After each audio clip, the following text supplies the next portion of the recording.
I used to feel constantly overwhelmed, struggling with direction, couldn't make any decisions. That's when I decided to change things up. I got some coaching and it absolutely transformed my life. I decided to retrain to become a coach. And in today's video, I want to share 3 transformational life lessons I now use daily with myself and my clients that can transform the way that you think, the way that you behave, the way that you act. I'm not only going to share what those lessons are, but give you some ways that you can actually implement them in your life today. You can start feeling the change.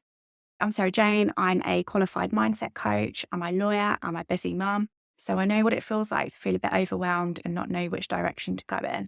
That's why I've decided to create content to start taking back control. Please subscribe. There'll be lots more content coming. Let's get down to the lessons. The first lesson is clarity comes from action, not overthinking. If you're like me, I need to research things before I buy them, before I go somewhere, before I book something. I need to know the information, where it's going to be, how much it's going to cost, what are the reviews like. And that serves me well some of the time. Others, it can be a paralysis. It holds me back. I overthink it to the point where I fail to take action. I've thought of every consequence. I feel lost. I've explored many options. There's pros and cons to everything. Decision fatigue, analysis paralysis. Does any of that sound familiar? That really came home when I became a mother because you've got even more decisions to make, even more responsibility on your shoulders, and you're being pulled from different directions with competing demands. And it becomes really difficult to know what is right. So, first lesson, clarity comes from action, not overthinking. The best piece of advice I can give is you need to take imperfect action.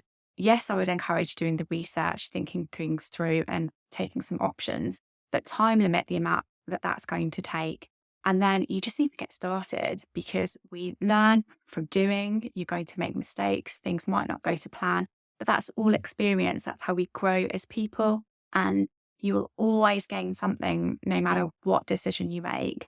And ultimately, if you've made that decision, it will be that right one for you at that moment. Maybe in a year's time, you look back and thought, oh, I could have done that differently. But if you're the type of person that is going for it, trying to better yourself and do the right thing for your family, that decision will be right in that moment. So get started, move towards that goal, that next step. Don't put it off by overthinking. It's taking that action that brings the clarity, it brings momentum. As you start the journey, you'll have more decisions to make and it will be a process that you go through. It's pointless waiting for the perfect moment because it won't exist. There'll always be things in the way. You'll always be busy. There'll always be holidays, Christmas coming up. There's never a perfect time to start. So why not start now? For example, I started my coaching diploma last year. I had so many questions about who I should train with, whether it's the right time. Things were busy. I had a young child.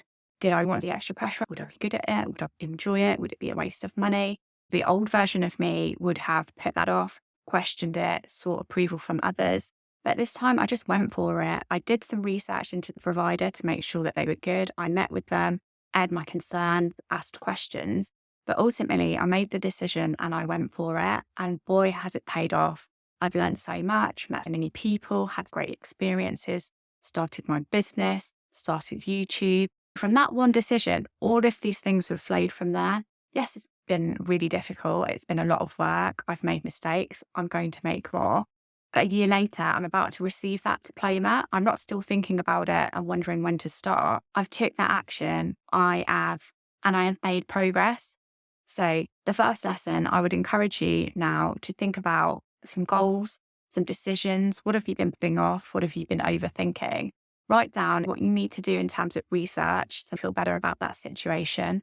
Put a deadline on it and think about the first step you can take towards that goal. It doesn't have to be big. It could be phoning someone, reaching out to a friend. It could be going to a new gym class. It could be driving to a new cafe. Set a mini goal, no matter how big or small, and get it done. Commit, put it in the diary, take some action. So the second lesson, your values are your compass. The coaching world is obsessed with values. And when I first got involved in it, I thought it was a bit woo and didn't really mean anything. But it's only once I started really think about it, identifying my values, doing some exercises, some tools, some work on it, that you see the power. Once you connect to your values, it's sort of like a compass. It can guide your direction. It's there when you're making those difficult decisions that we've just talked about. And if you are connected with your values, you can make decisions more easily. You can choose what relationships, what friendships are serving you more easily, whether your job aligns with your values, whether you're thinking about a career change. One of the easiest things that I do with my clients is you can print out a values list, doing a quick Google and circle the ones that resonate with you. Or a quick trick that I like to do is think of somebody that you find really annoying, really frustrating. What values or behaviors do they portray? And think about the opposite of them. So, for example, it might be that somebody's always late. So you might value being on time. Are they always talking over people, too bossy? Think about someone that really irritates you and you find annoying, flip it, and that value might actually be important to you. Values you can't put in a wheelbarrow shouldn't be things like money or books because they're tangible. You could hold them in your hands. You could put them in a wheelbarrow. So they need to be bigger than that. They're not material things that they are values that guide you. So the biggest thing is helping align with priorities and what you want to do next. So, for example, I did quite a bit of work on my values, and then there was a decision, we'll run with the coaching theme, about whether I should take on this qualification. So, some of my core values are learning, connection, and health. How does that decision align with my values? Well, learning, it's obviously going to tick that one because I'm learning new skills, having new experiences. So that was a big tick. Connection, I'm connecting with other people. Connecting with other people that I won't have necessarily mixed with before. It's going to help my networking experience. There'll be other skills that I can use within my current role. And I thought overall it's going to be really helpful. Health, mental health, I think it's improved loads. It's also improved things there in terms of my mental health, my relationships, how I communicate. So there's so many different skill sets that have been developed that taking on the qualification aligned with those values. So it made it a lot easier to make the decision to go for it. And it doesn't mean that everything has to align. Obviously, my connection with my family while I'm taking on extra responsibility, it may not align completely all of the time, but it's a balance. So, for example, you might have a decision about whether to change jobs. So think about your values. How does the current role, the prospective role align with that? What's important to you? And as I said, there's online tools that can help you explore your values, but it's something that I do with my clients frequently. It can be helpful. So if you're interested in that, send me an email, send me a DM on Instagram, and let's connect. So my big takeaway from that lesson is that when you're living life in alignment with your values, things become easier, things become meaningful, decisions become easier to make. You've got that sense of direction, that sense of purpose. It can transform the way you think about life, relationships, friendships, and it had that trickle effect across all aspects of your life. So definitely an exercise that I recommend doing and coming back to time and time again. As a coach, it's something that I reflect on. If my business reflecting my values, is the way that I interact with others reflecting my values, always learning, always going back to it, a really, really helpful thing to do. So the third lesson that I'm going to share today is the power of self-compassion. It's so easy, particularly in today's social media driven world, to be very critical of ourselves, bombarded with negativity, comparing yourself with others. And that voice in our heads can become quite loud and critical. The power of self compassion, again, is transformational. Reflecting on my own journey, becoming a mum, that little voice got very loud. You're often doubting yourself. You've got identity shifts, demands on your time, you're sleep deprived. Everything's changed, and it can be so easy to think that you're doing a bad job, that you're not good enough. How do you go thoughts to being compassionate to yourself and feeling more positive? There are a couple of things that I like to do in this situation. Firstly, notice that belief so that you can begin this journey, and then you can ask yourself, is it true? So let's take the example, I'm a terrible mum. Is it true?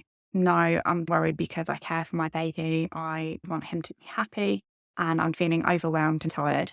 And then you could say, well, is it really true? And then you think, no, it's not true. I'm not a terrible mum. I'm trying my best. I'm just a bit tired. And then the next question is there any evidence to support the truth of the statement? Again, it's not really. I've just had a bad day, a bad morning. Things are better when I've had sleep, I've had something to eat. Is the reverse true? And is there evidence to support that?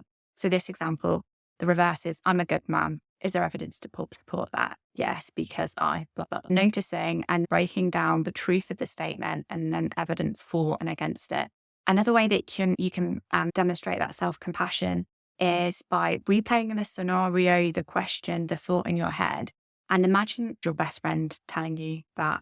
And then think about, what would you say to your best friend if they were telling you that because they shouted at their child, they're a terrible mother? You'd probably say, you're having a bad day. It's completely normal. We all do it. It's just a one-off. Don't be so hard on yourself. You're doing a great job, your best. Tomorrow will be different. This afternoon will be different. When we put ourselves out of the equation and think about speaking to a friend, we're often a lot kinder to them than we can be to ourselves. So playing that little game and thinking about the advice you would offer or the perspective you would give can be really helpful. And so self-compassion, another really powerful coaching tool that I encourage my clients to get to grips with and can have a profound impact. Make sure you can demonstrate compassion for yourself. That concludes a whistle-stop tour of 3 powerful coaching lessons that have transformed my life over a reminder. The first one is momentum comes from action rather than overthinking. What's that one step that you can take today, this week, that will get you the one step closer to your goals? Secondly, values being a compass and will give you a great insight into the direction you want your life to take, will feel more purposeful and will make decision making easier. Being self-compassionate, kind to ourselves, letting go of negativity. And if we can somehow master all 3 of those working together, I guarantee that your life will improve. And that's something that I really concentrate with my coaching clients and reinforce to myself. It's an ongoing process. It will be so easy to slip back into old habits when things go wrong, which they will. It's about having the tools, the mindset to get yourself back up and back pursuing your goals.